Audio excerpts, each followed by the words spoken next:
Malaking issue ngayon ang pag-pull out ng BRP Teresa Magbanwa mula po sa Sabina Shoal. Bakit parang ang laking issue nitong bahura na parati namang nakalubog lamang sa dagat? Ang Sabina o Escoda Shoal ay isang malawak na bahura sa Spratly Islands. Gaano po kalawak? Ito po ay kulang-kulang 120 square kilometers. Mas malaki pa ito kaysa halos lahat ng syudad sa Metro Manila, maliban po sa Quezon City na may 171 square kilometers. Ito pong Escoda kasi 120. Higit doble ito ng laki ng Caloocan o ng Pasig at pati yung mismong Maynila. Nasa 42 square kilometers lamang. Pero higit sa lahat po ay ang lokasyon nito.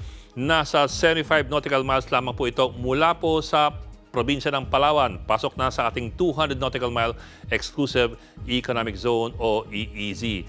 At hindi lamang po yan.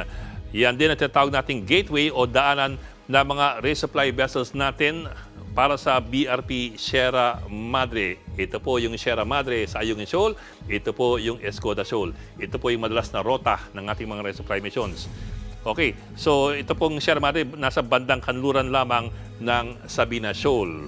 Katunayan, nung Christmas resupply convoy nung Disyembre, ang ruta dapat namin ay dadaan muna sa Sabina Shoal bago po magtungo sa Ayungin para magbagsak ng supply sa BRP Sierra Madre. Sa madaling salita, kung sino pong may control ng Sabina Shoal, siya na rin ang mas may control sa mga barkong papunta sa Ayungin Shoal mula po sa Pilipinas.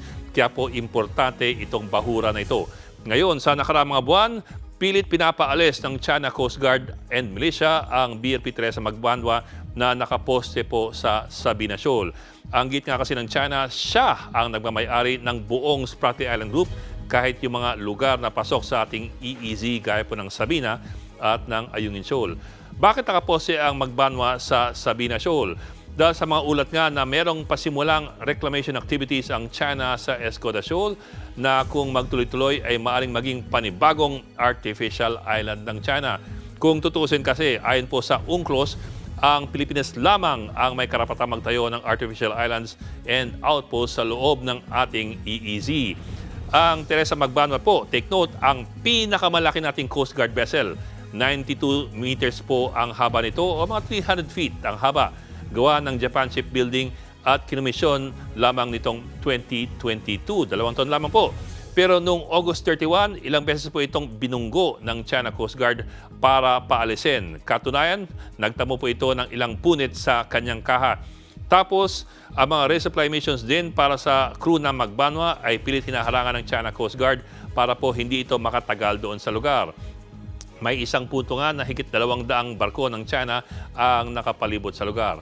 At ito ang talagang kalunos-lunos. Sa huli, dahil sa panggigipit ng China, hindi na po natin ma-resupply ng maigi ang Magbanwa at napilitan na po itong umatras. Isipin po ninyo, ayon sa tagapagsalita ng Philippine Coast Guard, halos maubusan sila ng pagkain sa barko at may punto raw na lugaw na lamang ang kanilang pagkain. At pati nga ang inumin, napilitan silang sumalok ng tubig ulan para lang meron pong mainom. Dahil nga dyan, 3 crew members ng Magbanwa ang kinailangan ng iuwi bilang emergency cases dahil po sa dehydration. Yan pong sinapit ng crew ng pinakamalaki at isa sa pinakabago nating Coast Guard vessels sa bahura na malapit na sa ating coastline. Ayon po sa Coast Guard, hindi naman natin inaabandona ang Sabina Shoal kahit po umalis ang Teresa Magbanwa. Paparating na raw dapat sa Sabina Shoal ang barkong papalit sa Magbanwa. Pero siyempre, ang tanong dyan, kung makakaposte pa tayo sa Sabina Shoal, gayong kahit ang resupply lamang, hindi po natin mailapit. Mga kapatid, Ed Lingaw po, maging maalam at may pakialam sa mga napapanahong balita sa ating bansa. Para sa mas malalimang pagtalakay at paghimay sa mga issue at headlines, tumutok lamang at mag-subscribe sa social media pages ng News 5.